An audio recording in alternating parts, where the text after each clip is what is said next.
Diabetic ఎందుకొస్తుంది? ఎలా homeopathy helpful అవుతుంది? PCOD అని మీరు వినే ఉంటారు కదా. హా! ఆ రోగం వచ్చింది అంటే ఇన్సులిన్ రెసిస్టెన్స్ డెవలప్ అవ్వడం స్టార్ట్ అయిపోతుంది బాడీలో. హ్మ్. ఇది ఏం చేస్తదంటే ఫ్యూచర్‌లా హ్మ్. థైరాయిడ్ కూడా వచ్చేలాగా చేస్తది. హ్మ్. బీపీ కూడా వస్తది. దాంతో పాటు షుగర్ వ్యాధి కూడా వస్తది. హ్మ్. మీరు వెయిట్ ఎక్కువ ఉన్నారు, హ్మ్. మెలస్మా ఉంది, మీకు పిగ్మెంటేషన్ ఉంది అంటే కూడా షుగర్ వ్యాధి రావచ్చు. జొన్న రొట్టె ఏదైతే ఉంటది కదా, అది మనకు హెల్ప్ చేస్తది షుగర్ వ్యాధితోటి ఫైట్ చేయడానికి. హ్మ్.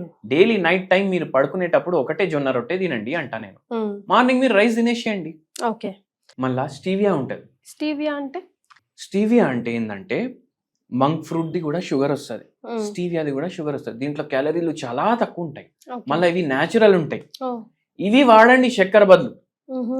మీకు మంచి ఏమంటారు మెల్లమెల్లగా గ్లూకోజ్ ఇంటాలరెన్స్ కూడా ఏదైతే ఉంది తగ్గుతా వస్తది. అది తగ్గుతది. ఇన్సులిన్ రెసిస్టెన్స్ తగ్గుతది. హెల్ప్ చేస్తది మనకు.